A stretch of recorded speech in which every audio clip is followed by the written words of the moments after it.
Hello दोस्तों, नमस्कार। मैं भावेश गजपाल आपका स्वागत करता हूं अपने YouTube चैनल लक्ष्य विद भावेश गजपाल में। देखिए, तो आज हम पढ़ने वाले हैं छत्तीसगढ़ में मिट्टियों का पार्ट 2। इसके पहले मैं पार्ट 1 का वीडियो बना चुका हूं और इसके बाद पार्ट 1 और पार्ट 2 जब पूरा कवर हो जाएगा, क्योंकि छत्तीसगढ़ में 5 प्रकार से मिट्टियों को बांटा गया है, लेकिन मैं 2-3 और एक्स्ट्रा मिट्टियों को पढ़ाऊंगा। लेकिन अगर संख्या पूछेगा तो 5 मुख्य मिट्टियों के प्रकार में छत्तीसगढ़ को बांटा गया है, यही आप बताएंगे। ठीक है, इस जैसे ही मैं पूरा कंप्लीट करा लूंगा, उसके बाद MCQ मतलब इसके महत्वपूर्ण प्रश्न जो पुराने पेपर में भी आए हैं और कुछ नए भी प्रश्न, दोनों का एक वीडियो बनाऊंगा और लाइव होकर, ठीक है, आप उसमें आंसर देंगे। मैं बहुत सारे MCQs में अधिकतर सब MCQs में लाइव हो रहा हूं। बेसिकली 4 से 5 बजे के बीच ही लाइव होता हूं मैं, 4 बजे या 5 बजे के बीच लाइव होता हूं। अगर लाइव आने के लिए कुछ और समय आपके ध्यान में है तो आप मुझे बिल्कुल बताएं कि लाइव मुझे और किस समय आना चाहिए, जिससे मैं ज्यादा लोगों से जुड़ पाऊं। आप कमेंट बॉक्स में कमेंट करके बिल्कुल बता सकते हैं। तो सबसे पहले आज हम देखेंगे कि छत्तीसगढ़ में मिट्टियों के पार्ट 2 के अंतर्गत भाठा या लेटराइट मिट्टी को, ठीक है, ये भाठा या लेटराइट मिट्टी है। इसके पहले 3 मिट्टियों को पढ़ा चुका हूं, कन्हार या काली मिट्टी, लाल या पीली मिट्टी अर्थात मटासी, और डोरसा मिट्टी जो कि काली मिट्टी और मटासी का मिश्रण है। तीनों को बता चुका हूं। पूरे मानक पुस्तक, हिंदी ग्रंथ अकेडमी और कुछ अन्य पुस्तकों को मिलाकर ये कंटेंट तैयार किया हुआ है, सभी मानक हैं। आगे बढ़ते हैं। यह मिट्टी लाल भूरे रंग की अर्थात कत्थे रंग की होती है। जो कत्था कलर का दिखता है मुरुन जैसे, वो होता है भाठा या लेटराइट मिट्टी। उसी को मुरमी भी कहते हैं हम लोग सामान्य भाषा में। उच्च भूमि पर बेसिकली 5 प्रदेशों में यहाँ पाई जाती है। उच्च भूमि क्षेत्र जैसे कि धमतरी महासमुंद उच्च भूमि, जहां पर पाटा है। अभी इधर जब आप फिंगेश्वर वाले रास्ते पे जाएंगे तो बहुत सारे आपको महासमुंद वाले क्षेत्र पे मुरमी निकालते हुए दिख जाएंगे क्षेत्र, तो वो धमतरी महासमुंद उच्च भूमि कहलाता है। वहां पर भी इसकी मात्रा पाई जाती है। कौन सी मिट्टी? लेटराइट मिट्टी या भाठा मिट्टी। इसके अलावा कोरबा रायगढ़ के मैदान वाली उच्च भूमि, कोरबा रायगढ़ में भी उच्च भूमि है। जांजगीर चांपा में भी यह पाई जाती है। कोरबा रायगढ़ के थोड़े से हिस्से और जांजगीर चांपा, ये जो तीनों हिस्से लगे हुए हैं, यहाँ पर भी यह मिट्टी पाई जाती है। इसके अलावा अंबिकापुर के क्षेत्र में, कोरिया के थोड़े से उच्च भूमि क्षेत्र में, जसपुर नगर और रायगढ़ के क्षेत्रों में, जसपुर नगर और रायगढ़ के कुछ क्षेत्रों में यह मिट्टी पाई जाती है। यहाँ पर लिख दिया धमतरी महासमुंद के पठारी क्षेत्र जो उच्च भूमियों वाला क्षेत्र है, पठारी क्षेत्र है। अंबिकापुर, जसपुर नगर, रायगढ़ व कोरिया में यह मिट्टी पाई जाती है। एल्यूमिनियम और लोहे की अधिकता के कारण यह कठोर होती है और लेटराइट कहते हैं इसी कारण उसको। एल्यूमिनियम और लोहे की मात्रा के कारण यह कठोर होती है और इसी कारण इसका नाम लेटराइट रखा गया है। ठीक है, भवन निर्माण के लिए उपयोगी होती है, क्योंकि कठोर होती है इसलिए भवन निर्माण के लिए उपयोगी होती है। इसी से ईंटें भी बनाई जाती हैं।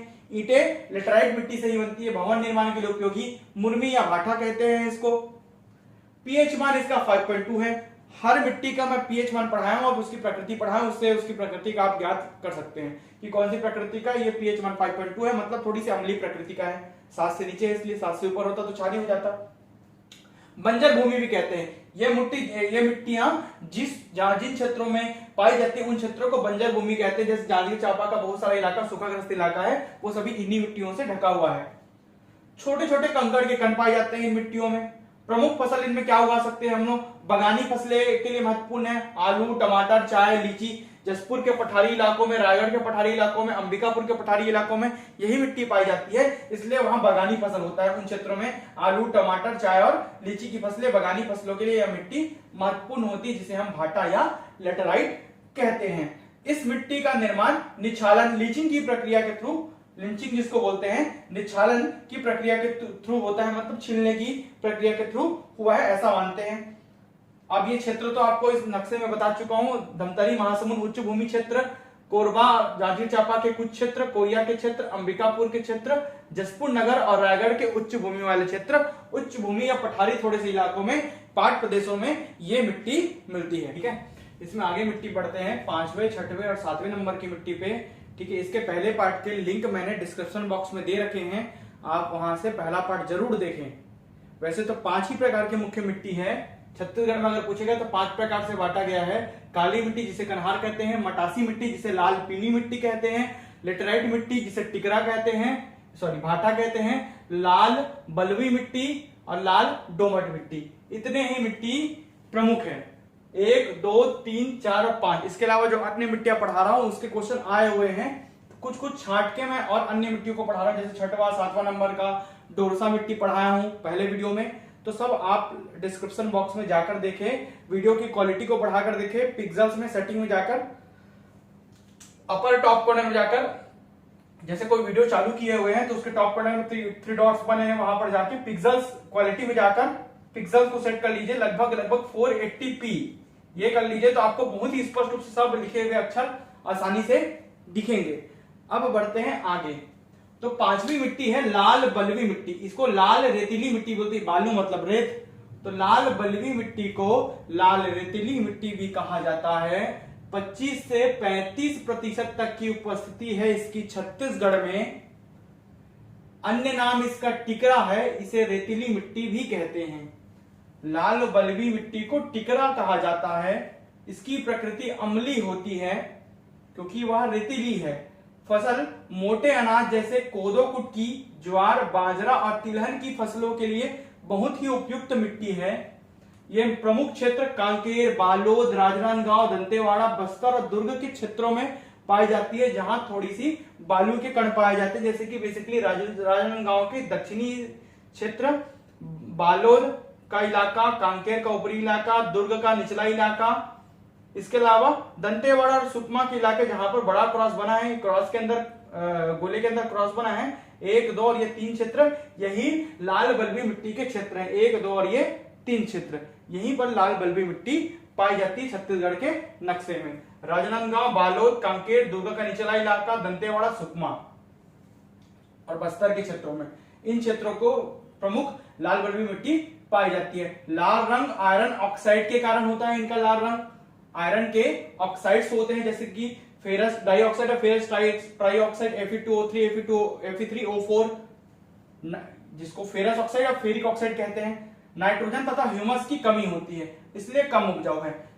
प्राइमरी एलिमेंट जो होता है किसी भी मिट्टी के लिए वो होता है प्राथमिक जो एलिमेंट, ये बहुत बार क्वेश्चन पूछता है, NPK, नाइट्रोजन, फास्फोरस, पोटेशियम, ये प्राथमिक उर्वरक हैं। NPK, नाइट्रोजन, फास्फोरस, पोटेशियम, इसका अनुपात भी पूछता है। तो यही अगर नाइट्रोजन ही मिट्टी में नहीं है तो वो उपजाऊ नहीं होगा, इसलिए नाइट्रोजन तथा ह्यूमस की कमी होती है, इसलिए यह कम उपजाऊ है। साइंस से भी जोड़ के आपको समझा रहा हूं। आगे बढ़ते हैं 6वीं मिट्टी की ओर, लाल डोमट मिट्टी। डोमट का मतलब समझ रहे हैं, क्या बोलना चाहिए, देखिए समझाता हूं। जल धारण क्षमता जिसमें कम होगी वो डोमट होता है। लाल डोमट मिट्टी 10 से 15% की उपस्थिति इसकी छत्तीसगढ़ में है। केवल दंतेवाड़ा व सुकमा में पाई जाती है। केवल दंतेवाड़ा व सुकमा में जो सबरी नदी क्षेत्र है वहां पर प्रमुख रूप से यह मिट्टी मिलती है। लाल डोमट मिट्टी दंतेवाड़ा और सुकमा में पाया जाता है। जल धारण क्षमता सबसे कम, अगर पूछेगा किस मिट्टी की जल धारण क्षमता सबसे कम होती है तो लाल डोमट मिट्टी की जल धारण क्षमता सबसे कम होती है। और मोटे अनाज उगाए जाते हैं, जैसे कि दंतेवाड़ा और सुकमा क्षेत्रों में कोदो, कुटकी सर्वाधिक उगाए जाते हैं। इसलिए कुछ समय तो ऐसा था कि मक्का के पहले कोदो, कुटकी आता था। मक्का दूसरे नंबर की जब फसल अभी है, पहले कोदो, कुटकी हुआ करता था कुछ साल, 4-5 साल पहले। तो उस समय हम लोग कोदो, कुटकी पढ़ते थे मोटे अनाज में, तो वो सुकमा, दंतेवाड़ा के क्षेत्रों में ही उगाया जाता था। यही मोटे अनाजों, यही वो क्षेत्र है। जल धारण क्षमता सबसे कम होती, मोटे अनाजों के लिए उपयुक्त है। लाल रंग आयरन ऑक्साइड के कारण होता है, इसका भी लाल रंग आयरन की ऑक्साइड की उपस्थिति के कारण होता है। और यहाँ पर लोहा भी पाया जाता है दंतेवाड़ा के बैलाडीला क्षेत्र में। तो आ जाइए आगे, पाल कछार या पटपाल कछार। ठीक है, पाल कछार और दोनों अलग अलग है। पाल कछार और पटपाल कछार ये 7वीं मिट्टी का प्रकार है। पाल कछार, पटपाल कछार। कछार मतलब क्या समझते हैं, नदी घाटियों के किनारे किनारे क्षेत्र। तो नदियों व बड़े सरोवरों के किनारे में प्राप्त यह मिट्टी। कहा, नदियां जहां पर बहती है और उसके बड़े जो सरोवर बहते हैं उसके आसपास के किनारे में कछारी मिट्टी होती है। इसी को ही पाल कछार या पटपाल कछार कहा जाता है छत्तीसगढ़ में। भूरे रंग की गाद या सिल्ट युक्त चिपचिपा पदार्थ, गाद सिल्ट युक्त मिट्टी है या भूरे रंग की मिट्टी है, गाद रहेगा इसमें, सिल्ट युक्त मिट्टी है। ये उपजाऊ मिट्टी है, बहुत ही उपजाऊ है, क्योंकि नदी किनारे वर्ष भर क्या रहेगा, गीला बना रहेगा, तो बहुत ही उपजाऊ होती है। तो उपजाऊ मिट्टी है, वह उद्यानिकी फसलों हेतु महत्वपूर्ण होती है। देखिए, आप देखे होंगे नदी में बीच बीच में फसल उत्पादित करते हैं, तो उपजाऊ मिट्टी है वह उद्यानिकी फसल। कौन सी फसल? उद्यानिकी फसल के लिए बहुत ही महत्वपूर्ण होती है। महानदी और उसकी सहायक नदियों के तटीय भागों में यह मिट्टी पाई जाती है। महानदी और उसकी जितनी भी सहायक नदियां हैं उसके तटीय भागों में, तट वाले इलाकों पे यह मिट्टी पाई जाती है जहां पर उद्यानिकी फसल उगाया जाता है। अब रास्ते में चलते चलते देखे भी होंगे कई जगह। ठीक है, इस प्रकार ये 7 मिट्टी हो गया। अब अंतिम जो मैं मिट्टी पढ़ाऊंगा बहुत ही इंपॉर्टेंट है, उसको जोड़ी मिलाओ में ऊपर से नीचे या नीचे से ऊपर के जोड़ी मिलाओ में देता है, या बस्तर की मिट्टियों को जमाओ, छत्तीसगढ़ की मिट्टियों को क्रम से जमाओ, ऐसा क्वेश्चन दिया हुआ है। तो उसको मैं पढ़ाऊंगा, आगे बढ़िए। चलिए आगे बढ़ते हैं। देखिए, दक्षिण छत्तीसगढ़ या बस्तर क्षेत्र और उत्तर छत्तीसगढ़ या सरगुजा क्षेत्र में जो विशेष प्रकार की मिट्टियां पाई जाती हैं उनको पेपरों में नीचे से ऊपरी क्रम में जमाने दिया था। मतलब निचला, सबसे निचले जमीन के कौन रहता है और जमीन के उथले स्तर में, ऊपरी स्तर में कौन सा मिट्टी पाई जाती है। तो बस्तर क्षेत्र या दक्षिण छत्तीसगढ़ में गभार जो मिट्टी होती है वो सबसे नीचे होती है। उसके ऊपर माल मिट्टी होती है, माल को बाड़ी, माल या बाड़ी अगर ऑप्शन में रहेगा तो बाड़ी लगाएंगे, अगर माल ऑप्शन में रहेगा तो माल लगाएंगे। उसके ऊपर रहता है टिकरा, टिकरा मतलब लाल बलवी, लाल बलवी मिट्टी को ही या रेतीली मिट्टी को ही टिकरा कहते हैं। उसके ऊपर रहता है मरहान।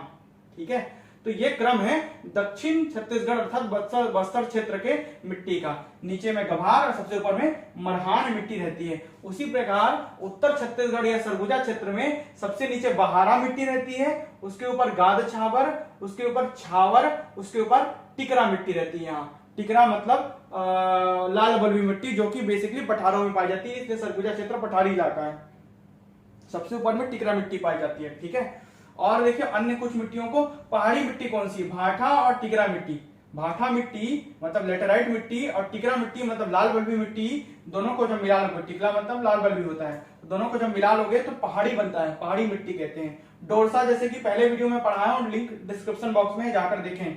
कन्हार या काली, मटासी या लाल पीली, जब दोनों को मिलाते हैं कन्हार और मटासी को, मतलब काली और मटासी को मिलाते हैं तो डोरसा बनता है।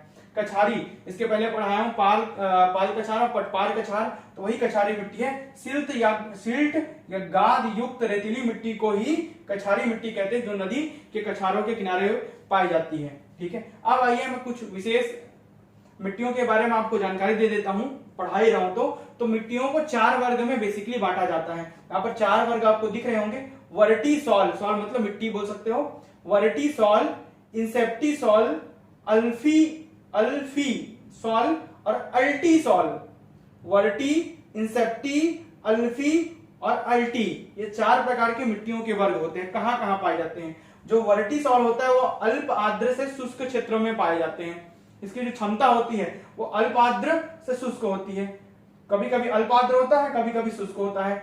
घास, जो बेसिकली घास के मैदान है, वो यही वर्टिसॉल वाली मिट्टी में उगते हैं और ये शीतोष्ण से उष्ण कटिबंधीय क्षेत्र में, कटी मतलब कटिबंधीय, ठीक है, रीजन, तो शीतोष्ण से उष्ण कटिबंधीय क्षेत्रों में बेसिकली ये मिलते हैं घास वाले। इंसेप्टिसॉल, ये आर्द्र मिट्टी है, वन जितने भी होते हैं सब इंसेप्टिसॉल में उगते हैं और ये उष्ण कटिबंधीय क्षेत्र में पाए जाते हैं। ग्लोब पर, कटिबंधों को अलग से पढ़ाऊंगा जब ग्लोब पढ़ाऊंगा।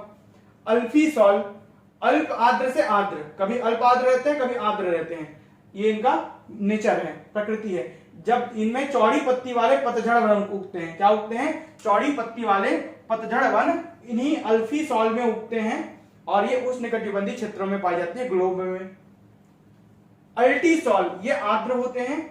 वनस्पतियां, जितनी भी वनस्पतियां उगती हैं सब अल्टी सॉल में उगती हैं और शीतोष्ण से उष्णकटिबंधीय क्षेत्र में ये मिट्टी पाई जाती है। इस प्रकार 4 वर्ग हैं मिट्टी के। वीडियो आपको कैसा लगा आप कमेंट करें और लाइक करें। अगला जो होगा एमसीक्यू पढ़ाऊंगा, इसी से ही क्वेश्चन पूरा आएगा।